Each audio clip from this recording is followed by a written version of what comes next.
पित्रे ब्रह्मोपदेष्ट्रे मे गुरवे दैवताय च प्राप्याय प्रापकायास्तु நம ஸ்ரீநிதயே நமஹ. அன்புள்ள விஜய் தொலைக்காட்சி நேயர்களே, உங்கள் அனைவருக்கும் என்னுடைய வணக்கங்கள் மற்றும் இனிய நல்வாழ்த்துக்கள்.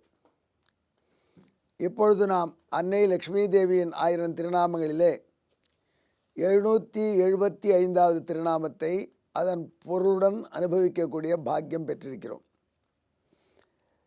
இந்த திருநாமம் மகி என்பது ரொம்ப சிறிய திருநாமம், ஆனால் பெரிய பொருள் பொதிந்தது. மகி என்றால் போற்றுதலுக்கு உரியவள், கொண்டாடுவதற்கு உரியவள் என்றெல்லாம் பொருள். ஆஞ்சநேயர் சீதாதேவியை தேடிக்கொண்டு லங்கையிலே அலைந்து திரிந்து தவித்த கதை தெரியும். எவ்வளோ பாடுபட்டார். 100 யோஜனை அகலமுள்ள கடலை ஒரே மூச்சில் தாவி கடந்தார். 100 யோஜனைனா ஒரு யோஜனைங்கிறது 1 மைல் என்று சில பேர் சொல்கிறாங்க. 10 மைல்னு சில பேர் விளக்கம் கொடுக்குறாங்க. ஆக 1000 மைல் அகலத்தை லாங் ஜம்ப் ஒரே தாண்டியிருக்கார் ஆஞ்சநேயர். 1000 மைல் இல்லை 100 மைல் தான் இருக்கட்டுமே, அது கூட நம்மளால் சிந்திக்கக்கூட முடியாத ஒரு பெரிய காரியம்.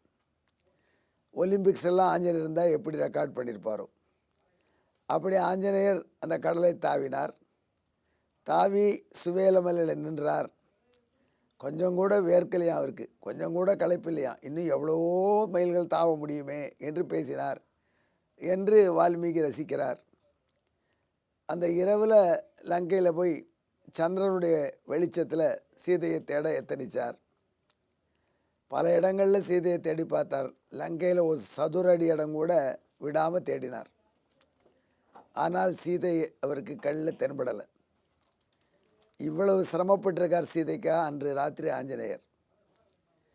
அப்புறம் கடைசியில் இந்த அசோகவனத்தை நாம் பார்க்கலேன்னு தெரிஞ்சு இரவின் பின்பகுதியில் அசோகவனத்தில் குதித்தார்.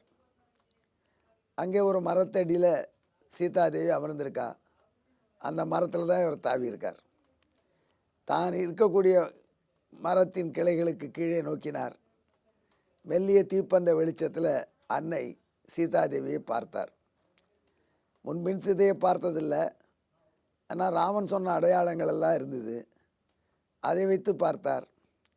அது மட்டுமல்ல, சீதாதேவி மரத்தில் சில நகைகளை தொங்க விட்டிருந்தா. அந்த நகைகளுடைய ஒரு கவுண்டர் மேட்சிங் பகுதிகள், அதாவது தோல்வலையை தொங்க விட்டுருக்கா. அதே மாதிரி தோல்வலை இன்னொரு கை கொண்டு அதைத்தான் கழட்டி போட்டிருக்கா. அதுதான் மூட்டை கட்டி இவர்கள் இருந்த இடத்துல விழுந்தது. அது சீதையின் நகைதான்னு ராமன் சர்டிஃபை பண்ணியிருக்கார். இப்படிப்பட்ட அடையாளங்களை எல்லாம் பார்த்து கீழே இருப்பவள் சீதை தான் என்று ஆஞ்சநேயர் தீர்மானம் பண்ணினார். தீர்மானம் பண்ணி சீதாதேவி பார்த்த உடனே தன்னை எறியாமல் சீதாதேவியை ஸ்தோத்திரம் செய்ய தொடங்கினார். சீதாதேவி பாராட்டினார், புகழ்ந்தார். காரணம் என்ன? சீதையினுடைய அந்த நிலை, கற்பு நிலை. எவ்வளோ நாள்களாயிடுத்து கணவனை பார்க்கலை. ஆனால் கணவன் தன்னை மீட்பான் என்ற அந்த கான்ஃபிடென்ஸ், தன்னம்பிக்கை, உறுதி. அதே சமயத்தில் நோன்பு, விரதம் இருக்கிற தன்மை, இந்த மெலிஞ்ச உடலுக்குள்ளே இருக்கக்கூடிய அந்த அழகான பொலிவு, இதையெல்லாம் பார்த்தார். ஆஹா, இப்போ ஏற்பட்ட சீதைக்கு என்னென்ன காரியம் செஞ்சுருக்காங்க. வாலி இவளால் தான் மாண்டு போனான், இவளுக்காத்தான். இந்த உலகம் முழுக்க கொடுத்தா கூட இந்த பெண்ணுக்கு ஏற்காது. அப்போ ஏற்பட்ட பெருமை இந்த பெண்கிட்ட இருக்குது என்றெல்லாம் சீதாதேவி கொண்டாடினார், போற்றினார்.